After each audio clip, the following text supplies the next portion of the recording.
ಮೈಸೂರಿನ ಮಾಜಿ ಸಂಸದ ಪೇಪರ್ ತಿಮ್ಮನೋ ಪೇಪರ್ ಇಲಿನೋ ಪ್ರತಾಪ್ ನರಿನೋ ಒಂದು ಮಾತಾಡ್ತಾ ಇದೆ. ಸೊ ಫುಲ್ ಹೆಸರು ಗೊತ್ತಿಲ್ಲ, ಅದೇನೋ ಅವರು ಪಾಪ ಮಾರ್ಕ್ಸ್ ಕಾರ್ಡಲ್ಲಿ ಪ್ರತಾಪ್ ಸಿಂಹ ಅಂತ ಇಸ್ಕೊಂಡಿದ್ದಾರೆ.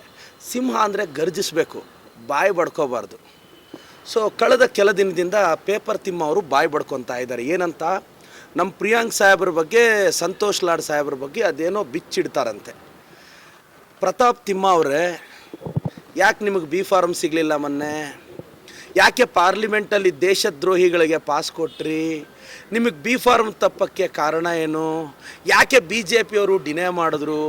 2007ರಲ್ಲಿ ನರೇಂದ್ರ ಮೋದಿ ಯಾರೂ ತುಳಿಯದ ಹಾದಿ ಅಂತ ಪುಸ್ತಕ ಬರೆದು ಬಕೆಟ್ ಹಿಡಿದು ಟಿಕೆಟ್ ತಗೊಂಡ ನಿಮಗೆ ಯಾಕೆ ಮೋದಿಯವರು ಹತ್ರನೂ ಬಿಟ್ಕೊತಿಲ್ಲ? ಪಾಪ ಯುವ ಪ್ರತಿಭೆಗಳು ಅಂತ ನಿಮ್ಮನ್ನೂ ತೇಜಸ್ವಿ ಸೂರ್ಯನ ಗುರುತಿಸ್ತಾ ಇದ್ರು. ತೇಜಸ್ವಿ ಸೂರ್ಯ ಅವರು ಡೊನಾಲ್ಡ್ ಟ್ರಂಪ್ ಅವರಿಂದ ಮುಖದ ಮೇಲೆ ಮಂಗಳಾರತಿ ಮಾಡಿಸ್ಕೊಂಡು ಬಂದಿದ್ದಾರೆ. ಪಾಪ ಅವ್ರನ್ನೂ ಹೈಕಮಾಂಡ್ ಅವರೆಲ್ಲ ಕರೆದು ಭಾಳ ಬೆಂಡೆದ್ದಂಗಿದ್ದಾರೆ. ತೇಜಸ್ವಿ ಅವರು ಯಾಕೋ ಆಚೆ ಬರ್ತಿಲ್ಲ. ನೀವು ಟಿಕೆಟ್ ಕಳ್ಕೊಂಡ್ರೋ ಬೇಸರದಲ್ಲಿ ಏನೇನೋ ಮಾತಾಡ್ತಿದ್ದೀರಾ. ವಿಜಯೇಂದ್ರಣ್ಣ ಟೀಮು ನಿಮ್ಮನ್ನು ಹತ್ರಕ್ಕೆ ಬಿಡಲ್ಲ, ಅಶೋಕಣ್ಣ ಕೇರ್ ಮಾಡಲ್ಲ, ಯತ್ನಾಳ್ ಅವ್ರಿಗೂ ನಿಮ್ಮನ್ನು ಕಂಡ್ರೆ ಆಗಲ್ಲ, ಏನೋ ಸ್ವಲ್ಪ ದಿನ ಹಂಗೆ ಜೊತೆಯಲ್ಲಿ ಹಾಕ್ಕೊಂಡು ಓಡಾಡ್ತಾ ಇದ್ದಾರೆ. ಪ್ರತಾಪ್ ಸಿಂಹ ಅವರೇ, ನಿಮ್ಮದು ನೀವು ಬಿಚ್ಕೊಳ್ಳಿ. ಬಿಚ್ಚಿಡ್ತೀವಿ ಇಂಥ ಪದಗಳೆಲ್ಲ ಮಾತಾಡಿದ್ರೆ, ಬಿಚ್ಚಿಡೋದು ನಿಮ್ಮ ಬಂಡವಾಳ ಬಯಲು ಮಾಡೋದು ನಮಗೂ ಎಷ್ಟೊತ್ತು ಕೆಲಸ ಅಲ್ಲ. ಸಂತೋಷ್ ಲಾಡ್ ಸಾಹೇಬ್ರ ಅಚೀವ್ಮೆಂಟು, ಪ್ರಿಯಾಂಕ್ ಖರ್ಗೆ ಸಾಹೇಬ್ರ ಅಚೀವ್ಮೆಂಟ್ ನಿಮಗೆ ಗೊತ್ತೇನ್ರಿ? ಇನ್ನೊಂದು ವಿಚಾರ ಮಾತಾಡ್ತಾರೆ ನಮ್ಮ ಸಿದ್ದರಾಮಯ್ಯ ಸಾಹೇಬ್ರ ಬಗ್ಗೆ. ಬಿರಿಯಾನಿ ತಿನ್ನಕ್ಕೆ ಬರ್ತಾರೆ, ಸಿಗಂದೂರು ಬ್ರಿಡ್ಜಿಗೆ ಬರೋಕ್ಕಾಗಲ್ವಾ ಅಂತ. ಪ್ರತಾಪ್ ತಿಮ್ಮ ಅವರೇ, ಕೆಲಸ ಕಾರ್ಯ ಇಲ್ಲದೆ ನಿಮ್ಮ ಥರ ಇರೋರು ಕರೀದೇ ಇದ್ದರೂ ಹೋಗ್ತಾರೆ. ಸರ್ವಜ್ಞ ಒಂದು ಮಾತು ಹೇಳ್ತಾರೆ, ಕರೆಯದೇ ಬಂದವನು ಕರೆದು, ಬರೆದವನು ಕರೆದು ಕೆರದಲ್ಲಿ ಒಡೆದಂತೆ ಸರ್ವಜ್ಞ ಅಂತ. ಆಹ್ವಾನ ಇಲ್ಲದೆ ಇದ್ದರೂ ಹೋಗೋಕ್ಕೆ ನಾವೇನು BJPಯವರಲ್ಲ, ಸ್ವಾಭಿಮಾನ ಇರೋ ಕಾಂಗ್ರೆಸ್ ಅವರು. ಪ್ರತಾಪ್ ತಿಮ್ಮ ಅವರೇ, ನಮ್ಮ ಸಾಹೇಬರು ಈ ಸ್ಟೇಟ್ನ ನಡೆಸ್ತಾರೆ, ಸಿದ್ದರಾಮಯ್ಯ ಸಾಹೇಬರು. ಅವ್ರಿಗೊಂದು ಗತ್ತಿದೆ, ಗಮ್ಮತ್ತಿದೆ. ಕೇಂದ್ರದವರು ಒಂದು ಆಹ್ವಾನ ಆದರೂ ಕೊಡಬೇಕು ಸೌಜನ್ಯಕ್ಕೆ. ಹಿಂದಿನ ದಿನ ಬಂದುಬಿಡಿ ಅಂದರೆ ಒಂದು ಸ್ಟೇಟ್ CMಗೆ ಪ್ರೋಟೋಕಾಲ್ ಇರುತ್ತೆ. ನಿಮ್ಮ ಥರ ಓಡಾಡ್ಕೊಂಡು ಇರಲ್ಲ. ಮತ್ತೊಮ್ಮೆ ಪ್ರತಾಪ್ ತಿಮ್ಮ ಅವ್ರಿಗೆ ಹೇಳ್ತಾ ಇದ್ದೀನಿ, ನಿಮ್ಮನ್ನು ಬಹಿರಂಗ ಚರ್ಚೆಗೆ ನಾನು ಕರೀತಿದ್ದೆ. ಈಗ ನೀವು ಆ ಸ್ಟೇಟಸ್ಸಲ್ಲೆಲ್ಲ ಇಲ್ಲ. ನಮ್ಮ ಬ್ಲಾಕ್ ಅಧ್ಯಕ್ಷರಿದ್ದಾರೆ, ನಮ್ಮ ಬ್ಲಾಕ್ ಅಧ್ಯಕ್ಷರನ್ನ ಕಳಿಸ್ತೀನಿ. ಅವ್ರ ಜೊತೆ ಡಿಬೇಟ್ ಮಾಡಿ ನೀವು ಗೆದ್ದುಬಿಡಿ. ಮತ್ತು ಸಂತೋಷ್ ಲಾಡ್ ಸಾಹೇಬ್ರ ಹತ್ರ, ಪ್ರಿಯಾಂಕ್ ಸಾಹೇಬ್ರ ಹತ್ರ ನಾನು ಕರ್ಕೊಂಡು ಹೋಗ್ತೀನಿ. ಪಾಪ ಪೇಪರ್ ತಿಮ್ಮ ಅವರು ಆಲ್ರೆಡಿ ನನ್ನ ಮೇಲೆ ಪ್ರೀತಿಗೆ 2 ಡಿಫಾಮೇಷನ್ ಹಾಕಿದ್ದಾರೆ. ಮೋಸ್ಟ್ಲಿ ನಾಳೆ ನಮ್ಮ ಅಡ್ವೊಕೇಟ್ಗೆ ಹೇಳಿದ್ದೀನಿ, 3ನೇ ಡಿಫಾಮೇಷನ್ ಹಾಕ್ತಾನೆ, ಅವನಿಗೆ ಫೈಟ್ ಮಾಡೋ ಯೋಗ್ಯತೆ ಇಲ್ಲ ಅಂತ. ಗೆಟ್ ರೆಡಿ ಪ್ರತಾಪ್ ಸಿಂಹ, ನಾನು ಫೈಟ್ ಮಾಡಲು ಸಿದ್ಧ ಇದ್ದೇನೆ. 3ನೇ ನೋಟಿಸ್ ಕಳಿಸ್ತಾನೆ. ಸಿಮ್ ಸಿಮ್ ಸಿಮ್ ಸಿಮ್ ಸಿಮ್ ಪ್ರತಾಪ್ ಸಿಂಹ, ನಾನು ಪ್ರತಾಪ್ ತಿಮ್ಮ ಅಂತ ಇದ್ದೀನಿ. ಅಂದರೆ ಗರ್ಜಿಸಿದ್ರೆ ಸಿಂಹ ಅಂತೀವಿ, ಬಾಯಿ ಬಡ್ಕೊಂಡ್ರೆ ಅಲ್ವಾ? ನಾನು ಪ್ರತಾಪ್ ಸಿಂಹ ಅವ್ರನ್ನ ನರಿ, ನಾಯಿ ಅನ್ನೋಕ್ಕೆ ಇಷ್ಟ ಇಲ್ಲ. ನಮಗೆಲ್ಲ ಸಂಪ್ರದಾಯ ಇದೆ. ಅವರು ರವಿಕುಮಾರ್ ಅವ್ರ ಥರ ಅಲ್ಲ, ನಾವು ಏನು ಎತ್ತಿಕ್ಸಿರೋ ಪಾರ್ಟಿ ಅಂತ ಮಾತಾಡ್ತಿದ್ರು. ಪ್ರತಾಪ್ ತಿಮ್ಮ ಅವ್ರನ್ನ ನಾನು ತುಂಬ ಸಲ ಡಿಬೇಟ್ ಕರೆದ್ರೆ ಬರೋದೇ ಇಲ್ಲ. 2 ಡಿಫಾಮೇಷನ್ ಹಾಕಿದ್ದಾರೆ. ನನಗೆ ಗೊತ್ತು, ನಾಳೆ ನೋಟಿಸ್ ಕಳಿಸ್ತಾರೆ, ನಾಳಿದ್ದು ನೋಟಿಸ್ ಕಳಿಸ್ತಾರೆ. ರಾಜಕಾರಣದಲ್ಲಿ ಸಹಿಸ್ಕೊಳ್ಳೋ ಯೋಗ್ಯತೆ ಇಲ್ಲದೆ ಇದ್ಮೇಲೆ ಪಾಲಿಟಿಕ್ಸ್ಗೆ ಏನಕ್ಕೆ ಬರಬೇಕು? ಪ್ರತಾಪ್ ತಿಮ್ಮ ಅವ್ರೆ, ನೀವು ನಾನು ಬೈದಿದ್ದೀರಲ್ಲ, ನಾನು ಡಿಫಾಮೇಷನ್ ಹಾಕಿದ್ದೀನಿ ನಿಮ್ಮ ಮೇಲೆ. ನಿಮ್ಮಷ್ಟು ಅಭದ್ರತೆ ನನಗಿಲ್ಲ.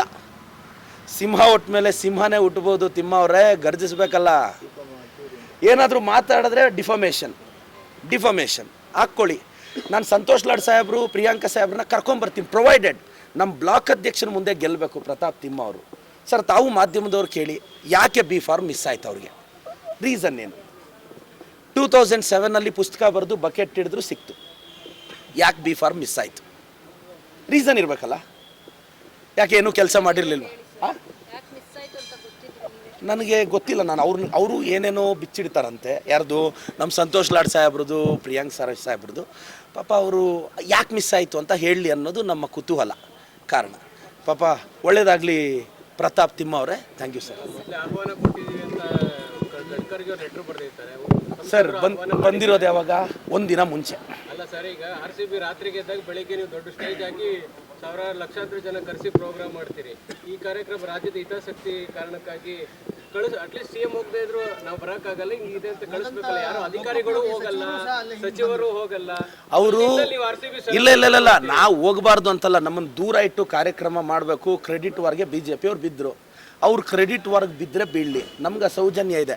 ಆದರೆ ಪ್ರೋಟೋಕಾಲು ಒಂದು ಮುಖ್ಯಮಂತ್ರಿಗಳು ಬೆಂಗಳೂರಲ್ಲಿ ಕಾರ್ಯಕ್ರಮ ಇದ್ದರೆ ಮುಖ್ಯಮಂತ್ರಿಗಳು ಹೋಗಿ ಬರೋರು, ಒಂದು ಪ್ರೋಟೋಕಾಲ್ ಅವ್ರ ಮೊದಲೇ ಒಂದು ಪೂರ್ವ ನಿಯೋಜಿತ ಕಾರ್ಯಕ್ರಮ ಇತ್ತು. ಆದರೂ BJP ಅವ್ರು ಮಾಡ್ತಿದ್ದಾರೆ. ನಾಳೆ ಹಂಗಾದ್ರೆ ನಾವು ಮಾಡೋ ಕಾರ್ಯಕ್ರಮಕ್ಕೆ ಯಾವುದಕ್ಕೂ ಸಂಸದರನ್ನು ಕರೆಯೋದು ಬೇಡವಾ?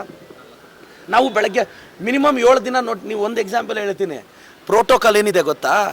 ಈಗ ನಮ್ಮಲ್ಲೂ ಒಂದು ಇನ್ವಿಟೇಷನ್ ಪ್ರಿಂಟ್ ಮಾಡ್ತಾರೆ. ಆಫೀಸರ್ಸ್ ಏನು ಹೇಳ್ತಾರೆ ಗೊತ್ತಾ? ಸರ್ 7 ಡೇಸ್ ಮುಂಚೆ ನಾವು ಅವ್ರಿಗೆ ತಿಳಿಸ್ಬೇಕು, ಸಡನ್ನಾಗಿ ತಿಳಿಸಿದ್ರೆ ಬೇಜಾರು ಮಾಡ್ಕೊತಾರೆ. ನಮ್ಮದೇ ಸಂಸದರು ಅಧಿಕಾರಿಗಳಿಗೆ ಹೇಳಿದ್ದಾರೆ, ರೀ 2 ದಿನ ಇದ್ದಾಗ ಹೆಂಗ್ರಿ ಹೇಳ್ತೀರಾ, ಮಿನಿಮಮ್ 7 ಡೇಸ್ ಮುಂಚೆ ಹೇಳಿ ಅಂತ. ನಾನು ಮಿನಿಮಮ್ 7 ದಿನ ವೆಯ್ಟಿಂಗ್ ಪೀರಿಯಡ್ ಮೊದಲೇ 7 ದಿನ ಮುಂಚೆನೇ ನನ್ನ ಕ್ಷೇತ್ರದ ಸಂಸದರಿಗೆ ತಿಳಿಸ್ತೀವಿ ಸೌಜನ್ಯಕ್ಕೆ. ಅವ್ರು ಬರಲ್ಲ ಅಂದ್ಕೊಳ್ಳಿ, ಬರಬೇಕು ಅಂತ ನಾವು ಬಯಸಲ್ಲ ಅಂದ್ಕೊಳ್ಳಿ, ಸೌಜನ್ಯಕ್ಕಾದರೂ ಕರಿಬೇಕಲ್ಲ. ಇದು ಫಾಲೋ ಕಾರ್ಯಕ್ರಮಕ್ಕೆ ಬರಬೇಡಿ ಅಂತಂದೇಳಿ ಯಡಿಯೂರಪ್ಪನವರೇ ಸಿದ್ದರಾಮಯ್ಯನವ್ರು ಫೋನ್ ಮಾಡಿ ಹೇಳಿದ್ದಾರೆ ಅಂತಂದೇಳಿ ಯತ್ನಾಳ್ ಹೇಳ್ತಾ ಇದ್ದಾರಲ್ಲ ಸರ್. ಯತ್ನಾಳ್ ಅವ್ರು BJPಯಲ್ಲಿದ್ದಾರೆ, ಇಂಡಿಪೆಂಡೆಂಟ್ ಅವರು. ಯತ್ನಾಳ್ ಅವ್ರು ಈಗ ಇಂಡಿಪೆಂಡೆಂಟ್ ಇದ್ದಾರೆ, ಅವರೇನೋ ಹೊಸ ಪಕ್ಷ ಕಟ್ತಾರಂತೆ. ನನಗೆ ಭಾಳ ಖುಷಿ ಆಯಿತು. ಹೊಸ ಪಕ್ಷ ಈಗಲೇ 3 ದಾರಿಗೆ ಹೋಗಿದೆ BJP, ಅವ್ರು ಕಟ್ಟಿದ್ರೆ 4 ದಾರಿಗೆ ಹೋಗುತ್ತೆ. ನಾನಂತೂ ಲೈಫ್ ಟೈಮು BJPನ ವಿರೋಧ ಪಕ್ಷದಲ್ಲೇ ನೋಡೋಕ್ಕೆ ಇಷ್ಟಪಡ್ತೀನಿ. ಅಶೋಕಣ್ಣ ವಿರೋಧ ಪಕ್ಷದ ನಾಯಕರಾಗಿ ಸ್ವಲ್ಪ ಮಟ್ಟಿಗೆ ಸ್ಯೂಟು, ವಿಜೇಂದ್ರ ಅವರು ಸ್ವಲ್ಪ ಮಟ್ಟಿಗೆ ಸ್ಯೂಟ್ ಅನ್ನೋದು ನನ್ನ ಅಭಿಪ್ರಾಯ. RCB ಮೇಲೆ ಕೇಸ್ ಹಾಕ್ಲಿಕ್ಕೆ ಹೋಗ್ತಾ ಇರೋದಕ್ಕೋಸ್ಕರ BJP ಅವರು ವಿರೋಧ ಮಾಡ್ತಾ ಇದ್ದಾರೆ. ಈ ರೀತಿ ಮಾಡಿದ್ರೆ ಯಾರೂ ಇನ್ವೆಸ್ಟರ್ಸ್ಗಳು ಕರ್ನಾಟಕಕ್ಕೆ ಬರಲ್ಲ, ಕೊಹ್ಲಿ ಮೇಲೆ ನೀವು ಕೇಸ್ ಹಾಕಕ್ಕೆ ಹೋಗೋದು ಅಂತ ಹೇಳ್ತಾರೆ. ನಿನ್ನೆ ಆ ಛಲವಾದಿ ನಾರಾಯಣ ಸ್ವಾಮಿ ಅವರು ಇದ್ದಾರಲ್ಲ, ನಿನ್ನೆ ಏನು ಹೇಳಿದ್ರು ಎಲ್ಲ ಚಾನಲಲ್ಲೂ ಸ್ಟೇಟ್ಮೆಂಟ್ ಏನು ಬಂತು ಗೊತ್ತಾ? ರೈತರ ಜಮೀನನ್ನ ನಾವು ವಾಪಸ್ ಕೊಟ್ಟರೆ ಛಲವಾದಿ ನಾರಾಯಣ ಸ್ವಾಮಿ ಅವರು ಹೇಳ್ತಾರೆ, ಅವರು ದೇವನಹಳ್ಳಿನ ರೆಪ್ರೆಸೆಂಟ್ ಮಾಡ್ತಾರೆ. ಅವ್ರೇನು ಹೇಳ್ತಾರೆ ಗೊತ್ತಾ? ರೈತರ ಜಮೀನು ವಿಚಾರದಲ್ಲಿ ರಾಜಕೀಯ ಮಾಡಲ್ಲ, ಆದರೆ ಕಮ್ಯುನಿಸ್ಟ್ಗಳು ಹೋಗ್ಬಿಟ್ಟು ಅದನ್ನು ರೈತರಿಗೆ ಜಮೀನು ವಾಪಸ್ ಕೊಡಿಸಿದ್ದಾರೆ, ಅದಕ್ಕೆ ನನ್ನ ವಿರೋಧ ಇದೆ ಅಂತ ಛಲವಾದಿ ಅವರು ಹೇಳ್ತಾರೆ. ಛಲವಾದಿಗೆ ರಾಜಕಾರಣ ಬಿಟ್ಟರೆ ರೈತರಿಗೆ ಜಮೀನು ವಾಪಸ್ ಕೊಟ್ವಿ ಅನ್ನೋ ಸಂತೋಷ ಬೇಡವಾ? ಅದು ಯಾವ ಭಾಗದ ರೈತರಿಗೆ? ಅವರದೇ ಪ್ರತಿನಿಧಿಸುವ ದೇವನಹಳ್ಳಿ ಭಾಗದ ರೈತರಿಗೆ. ಇವ್ರಿಗೆ ಬರೀ ರಾಜಕೀಯನೇ ಬೇಕು, ಒಬ್ರಿಗೂ ಅಭಿವೃದ್ಧಿ ಬೇಕಾಗಿಲ್ಲ. ಏನು ಮಾತಾಡಿದ್ರು ಒಂದಕ್ಕಿನ್ನೊಂದಕ್ಕೆ ಇಂಟರ್ಲಿಂಕ್ ಮಾಡ್ತಾರೆ. ನೋಡೋಣ ಸರ್ಕಾರ ಏನು ನಿಲುವು ತಗೊಳುತ್ತೆ, ಅದು ಸರ್ಕಾರದ ಹಂತದಲ್ಲಿದೆ. ನಾನೊಂದು ಸಾಮಾನ್ಯ ಶಾಸಕ, ನೋಡೋಣ ಏನಾಗುತ್ತೆ ಅಂತ ಕಾದು ನೋಡೋಣ ಸರ್. ಇಲ್ಲ ಸರ್, ಥ್ಯಾಂಕ್ ಯು ಸರ್.